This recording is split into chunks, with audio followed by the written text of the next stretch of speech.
2 months had passed since Ryan first met Luna, and their friendship had grown stronger every day. They could now have simple conversations, mixing her musical language with his English words. Luna had become curious about everything human. His food, his clothes, his technology. Ryan sensed she was holding back something important. One afternoon, as they sat sharing lunch near their usual meeting spot, Luna seemed different. She kept looking toward the crystal formations with an expression Ryan had never seen before. Her skin patterns were moving in complex, swirling designs that seemed almost nervous. "Ryan," she said in her careful English, "I want to show you something special." Ryan's heart skipped a beat. No. In all their time together, Luna had never offered to show him anything beyond their usual meeting area. "What kind of something?" he asked gently. Luna stood up and walked over to the largest crystal formation. She placed her hands on its surface, and immediately the crystal began to glow brighter. The light spread from crystal to crystal, creating a network of illumination that stretched across the rocky landscape. "My home," Luna said simply. "My people. Below." Ryan stared in amazement as a section of the ground near the crystals began to shift and move. What had looked like solid rock was actually a cleverly hidden entrance. A ramp made of the same glowing crystal material extended downward into the earth. "You want me to come with you?" Ryan asked, hardly believing it. Luna nodded, but then held up her hand in a gesture he recognized as wait. She spoke rapidly in her own language, then tried to translate. "Must understand. Below is ... sacred place. Special rules. You follow Luna, yes? Do what Luna does." Ryan nodded eagerly. "I'll follow your lead completely." Yes. As they descended the crystal ramp, Ryan felt like he was entering another world. Walls around them pulsed with soft, colorful light. The air hummed with a gentle energy that made his skin tingle. Strange but beautiful music seemed to come from the walls themselves. The crystals, Luna explained as they walked, they sang. They carry messages, energy, feelings, all connected. The tunnel opened into a vast underground chamber that took Ryan's breath away. It was like stepping into a living cathedral made of light and crystal. The ceiling stretched high above them, covered in formations that looked like frozen fireworks. But what amazed Ryan most were the people. Luna's people were everywhere, dozens of them going about their daily lives in this underground paradise. They moved with the same grace as Luna, their skin patterns creating a constant, gentle light show throughout the cavern. Some tended to crystal gardens that grew in impossible spirals. Others worked with what looked like musical instruments made of pure light. But the moment Ryan appeared, everything stopped. Every single person in the cavern turned to look at him. Ryan felt a moment of panic had he made a terrible mistake. Coming here? But then he noticed something wonderful. One by one, Luna's people began to approach, not with fear or anger, but with pure curiosity. An elderly woman with silver hair and intricate crystal formations along her arms came forward. First, she spoke to Luna in their musical language, gesturing toward Ryan. Luna responded, and Ryan caught his own name in her explanation. Then something incredible happened.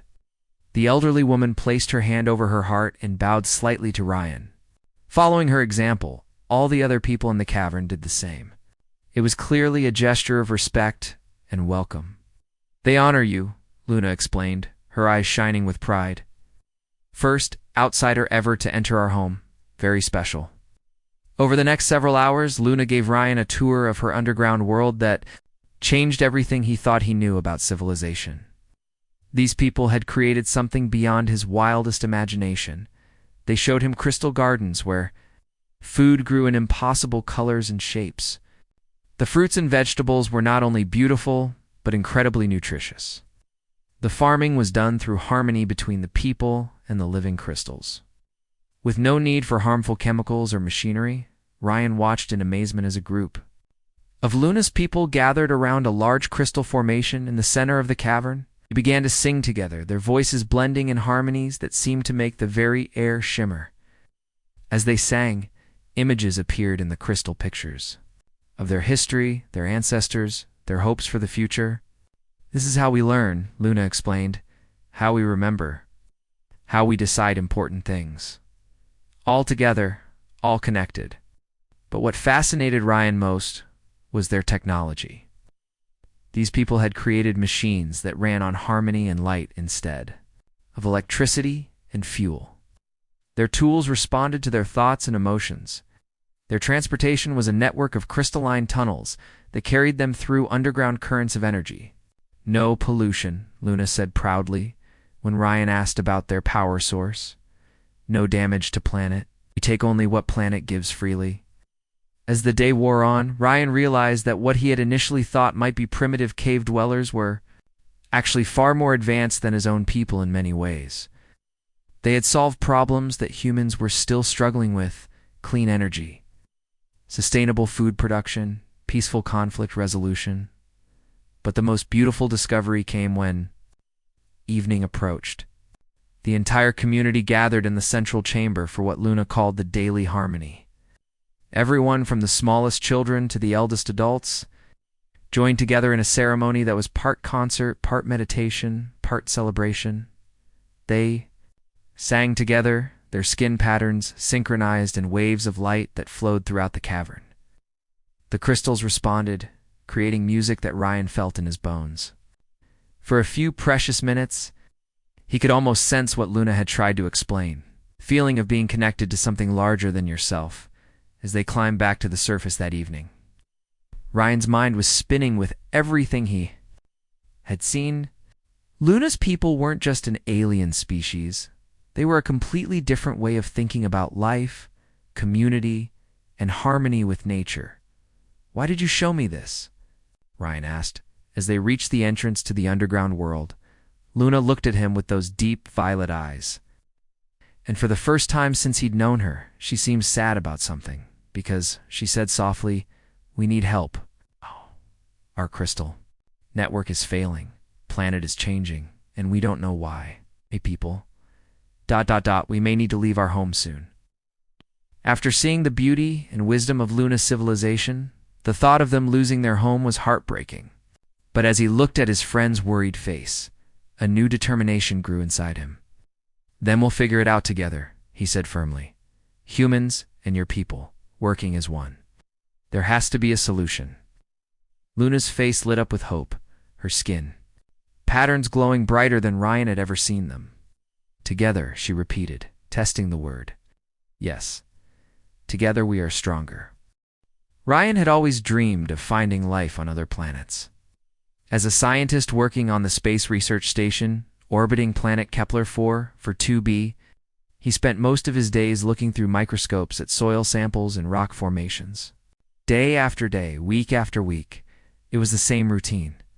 Wake up, eat breakfast from a pouch, check the instruments, collect samples, run tests, sleep, repeat.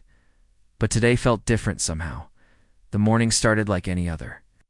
Ryan put on his protective suit and grabbed his sample collection kit.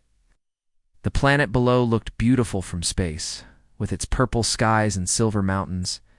But down on the surface, it was quiet. No birds singing, no insects buzzing, no signs of life anywhere. Ryan had been exploring the same rocky area for 3 weeks now. The landscape was stunning, but empty. Strange crystal formations jutted out from the ground like frozen lightning. The rocks glowed softly with an inner light that no one could explain. Everything was peaceful, almost magical, but completely lifeless, or so he thought, as Ryan knelt down to collect another soil sample near a cluster of glowing crystals. Something caught his eye. Movement, quick and subtle, behind a large boulder. About 50 feet away, he froze, hardly daring to breathe. Had he imagined it? On a planet where nothing was supposed to live, even the smallest movement felt impossible. He stayed perfectly still, watching the spot where he thought he saw something move. Minutes passed. Nothing. Maybe it was just his imagination playing tricks on him. Space missions could do that to people sometimes. Being alone for too long made you see things that weren't there. Just as Ryan was about to turn back to his work, he saw it again. This time, there was no doubt. Something was definitely there, hiding behind the rocks. something that was watching him. His heart started beating faster. This was it. This was the moment every scientist dreamed of. First contact with alien life, but what should he do? How do you say hello to a being from another world? Ryan decided to move very slowly. He didn't want to scare whatever was hiding behind those rocks. Step by step, he walked closer, making no sudden movements. When he was about 30 feet away, he stopped and waited. Then something amazing happened. A figure slowly emerged from behind the boulder. It was unlike anything Ryan had ever seen, yet somehow familiar. The being looked somewhat human-like, but different in the most beautiful way. She was tall and graceful, with skin that seemed to shimmer with its own light. Patterns of soft blue and silver light moved across her arms and face like living tattoos. Along her spine, small crystal formations grew naturally. Catching and reflecting the planet's strange light, she was clearly female, though her features were more delicate and angular than any human woman's. Her eyes were larger than human eyes, a deep violet color that seemed to hold the wisdom of the stars. Her hair moved gently in the planet's light breeze. It seemed to catch and hold the light like spun silver. But what struck Ryan most was her expression. She looked scared, but also curious. Her large eyes were fixed on him, studying his every move. She kept her distance, ready to run at any moment. But something kept her there, watching. Ryan realized he was holding his breath. This was really happening. He was looking at an intelligent alien being, and she was looking right back at him. For several long moments, they just stared at each other across the rocky landscape. Slowly, very slowly, Ryan raised his hand in a peaceful greeting. The alien girl tilted her head slightly, as if trying to understand what the gesture meant. Then, to Ryan's amazement, she took a small step closer. But just as quickly, she seemed to realize what she had done. Her eyes grew wide, and she quickly stepped back again. The light patterns on her skin began to pulse faster, brighter. Ryan got the feeling that she was embarrassed or worried about something. He tried to think of what to do next. How do you communicate with someone who doesn't speak your language, doesn't even come from your world? Ryan decided to sit down on the ground, making himself smaller and less threatening. He placed his sample collection kit beside him and held up both hands to show he wasn't carrying any weapons. The alien girl watched all of this with intense interest. She seemed to understand that he was trying to show he meant no harm. After a few minutes, she moved closer again, but this time she stayed behind another rock, keeping something between them. Ryan had an idea. He reached into his kit and pulled out his lunch, a nutrition bar, and a small container of water. He held them up so she could see, then placed them on the ground between them. It was a universal gesture of peace, offering food to show friendship. The alien girl's eyes followed his every movement. She seemed to understand what he was doing, but she didn't come forward to take the food. Instead, she just watched, as if trying to decide whether she could trust this strange visitor to her world. As the planet's twin suns began to set, painting the sky in shades of purple and gold, Ryan knew he had to head back to his shuttle. But he didn't want to end this encounter. Before leaving, he pointed to himself and said clearly, "Ryan." Then he pointed to her with a questioning look. She didn't respond with words, but her head tilted again in that curious way. As Ryan started to walk away, he heard a sound behind him. It was soft and musical, like wind chimes in a gentle breeze. When he turned around, the alien girl was gone, but the sound lingered in the air like a whispered goodbye. Back at the research station that night, Ryan couldn't sleep. Kept thinking about those violet eyes and the way the light had danced across her skin. Tomorrow, he decided, he would come back to the same spot. Maybe, just maybe, she would be there too. Ryan couldn't focus on anything the next morning. While his fellow researchers discussed their boring rock samples and mineral readings, all he could think about was the alien girl with the violet eyes. Would she be there again? Had yesterday really happened? Or was his mind playing tricks on him? By noon, he couldn't wait any longer. Ryan grabbed his equipment and headed back to the same rocky area where they had first met. His hands were shaking with excitement as he approached the cluster of glowing crystals. At first, the area seemed empty. Ryan felt his heart sink. Maybe she had been scared away for good. But then, as he sat down in the exact same spot as yesterday, he noticed a small movement behind the familiar boulder. She was there. This time she seemed less afraid. Instead of hiding completely, she peeked out from behind the rock, watching him with those incredible eyes. Ryan tried to contain his excitement. He didn't want to scare her away with sudden movements. Very slowly, Ryan reached into his pack and pulled out today's offering: fresh fruit from the station's garden and a bottle of clean water. Placed them on the ground in the same spot as yesterday, then moved back to give her space. The alien girl watched everything he did. After several minutes, she stepped out from behind the boulder. Ryan's breath caught in his throat. In the daylight, she was even more beautiful than he remembered. The crystal formations along her spine caught the sunlight and threw tiny rainbows across the rocks. The light patterns under her skin pulsed gently, like a calm heartbeat, to Ryan's amazement. She walked over to where he had placed the food, but instead of taking it immediately, she knelt down and studied it carefully. She picked up the apple, turning it over in her hands, sniffing it delicately. Then she looked at Ryan and made a soft sound, not quite words, but clearly a question. Ryan nodded encouragingly and mimed eating, taking a bite of his own apple. Understanding flashed in her violet eyes. She took a small, careful bite of the fruit. Her face lit up with surprise and pleasure. The taste was clearly new to her, but she liked it. Over the following days, Ryan returned to the same spot every same afternoon. Each day, the alien girl seemed a little more comfortable around him. She started arriving earlier, sometimes waiting for him when he got there. They developed a simple routine. Ryan would bring food and water. She would accept it gracefully. They would sit together in comfortable silence. But Ryan wanted to communicate with her properly. On the 5th day, he brought a small tablet with him. When she appeared, he started drawing simple pictures on it with his finger. First he drew the sun, then pointed to the sky. She watched with fascination as he drew the planet, the rocks around them, finally a simple stick figure that he pointed to himself. The alien girl's eyes widened with understanding. She gestured for the tablet, and Ryan handed it to her carefully. Her movements were graceful and precise as she drew her own pictures. She drew the same sun, but added a second one, because this planet had twin suns. Then she drew something that looked like underground tunnels beneath the rocks. Ryan stared at the drawing. Underground tunnels? Did that mean there were more of her kind living below the surface? Over the next few weeks, their communication improved dramatically. The alien girl, who Ryan started thinking of as Luna because of her silvery appearance, proved to be incredibly intelligent. She learned to recognize his drawings quickly and began teaching him things about her world through pictures and gestures.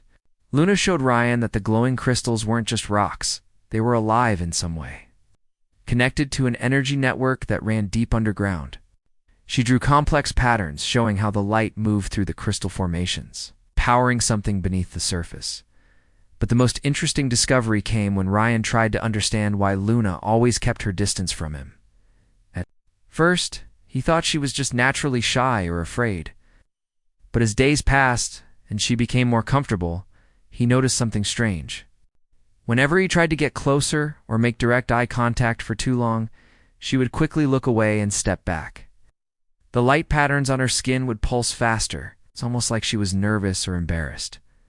One day, Ryan decided to test something. He sat down and closed his eyes, avoiding all eye contact. Within minutes, Luna moved closer than she ever had before. When he opened his eyes, she was sitting just a few feet away, studying his face with intense curiosity.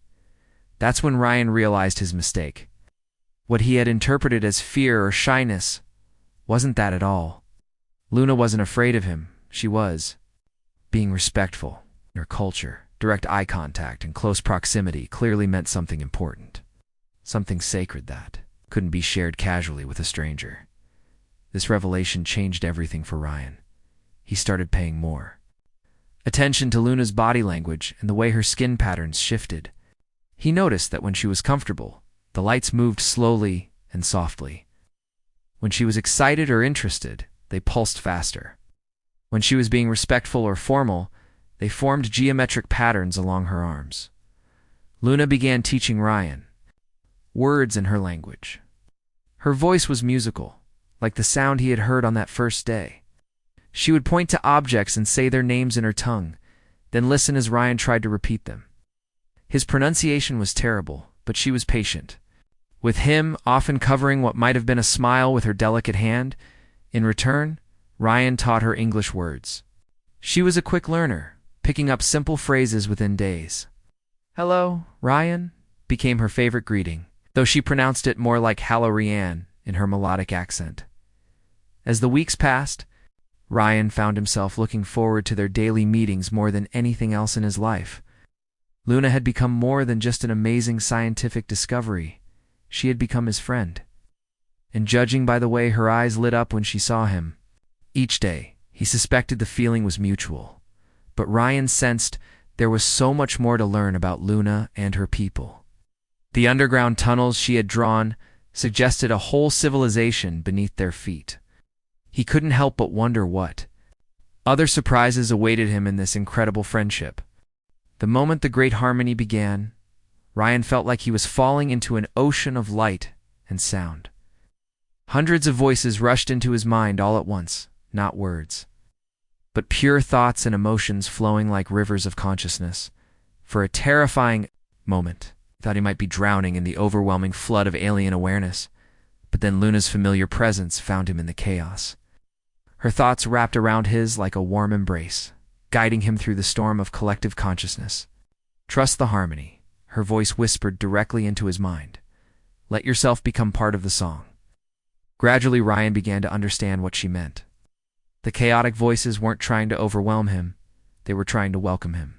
One by one, he felt individual minds reaching out to touch his consciousness gently, offering comfort and guidance.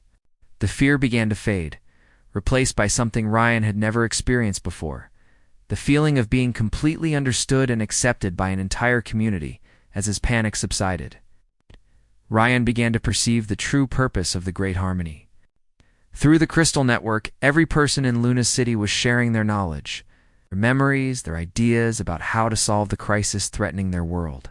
He could see the problem now through hundreds of different perspectives all at once. The planet's core was indeed destabilizing, just as his scientific instruments had suggested. But through the collective wisdom of Luna's people, Ryan could see patterns and connections that no individual mind could have grasped. The seismic activity wasn't random. It was part of a natural cycle that occurred every few thousand years, when the planet's energy field shifted, but this time was different. Ryan's human scientific knowledge, now flowing freely through the network, revealed something Luna's people couldn't have known. The planet's magnetic field was being affected by solar activity from the twin suns, activity that was far beyond anything in their recorded history. The solar storms, Ryan's thoughts echoed through the collective consciousness. They're interfering with your planet's natural energy patterns. That's why the crystal network is failing. Through the shared awareness, Ryan felt the collective understanding of Luna's people as they grasped this new information. But understanding the problem was only half the battle. They still needed a solution. That's when something amazing happened. Ryan's human technology knowledge began to merge with the alien understanding of crystal energy systems. Ideas flowed back and forth through the network like lightning, creating possibilities that neither species could have imagined alone. Ryan saw it first. A way to modify the crystal network to work with the solar interference instead of against it. By adjusting the resonance frequencies of key crystal formations, it could turn the disruptive solar energy into a power source. But it would require combining human electromagnetic theory with alien biocrystal technology. The solution crystallized in the collective consciousness like a beautiful song finally finding its perfect harmony. Every person in the network could see it now. A plan that would not only save their city, but make their civilization stronger than ever before. But implementing the plan would require something unprecedented. True cooperation between human and alien technology. As the Great Harmony gradually ended, and individual consciousness began to separate, Ryan felt himself returning to his own mind. But he wasn't the same person who had entered the ceremony. The experience had changed him in ways he was only beginning to understand. He could still sense the crystal network faintly, like a distant song playing at the edge of his awareness. Luna was the first to speak when the ceremony concluded. "Ryan," she said, her voice filled with wonder, "what you shared with us? It's going to save our world." The next few days were a whirlwind of activity. Ryan worked closely with the Keepers to design a hybrid system that combined human solar collection technology with alien crystal resonance networks. Using materials from both his research station and Luna's underground city, they began constructing a new type of energy collector. The device they created was unlike anything either species had built before. Solar panels modified with crystal components could capture and convert the disruptive solar energy, while bioresponsive crystal networks could distribute that power throughout the underground city with perfect efficiency. But the most remarkable part of the process was watching humans and aliens work together. Ryan's research team, initially shocked to learn about the underground civilization, quickly embraced the opportunity to collaborate with Luna's people. Language barriers dissolved as both species found ways to communicate through shared work and mutual respect. 3 weeks after the Great Harmony, they activated the new energy system for the first time. Ryan stood beside Luna in the central chamber, watching as the crystal formations throughout the city began to glow brighter than anyone had seen in months. The flickering light stabilized, the dead sections came back to life, and the beautiful harmonic music of the crystal network returned in full strength. But the success of their collaboration had implications far beyond saving one underground city. Word of the partnership between humans and Luna's people spread quickly through both civilizations. The research station became a hub of cultural and scientific exchange. Luna's people shared their knowledge of sustainable living and collective decision-making, while humans contributed their understanding of space travel and electromagnetic technology. 6 months later, Ryan found himself standing in a place he never could have imagined.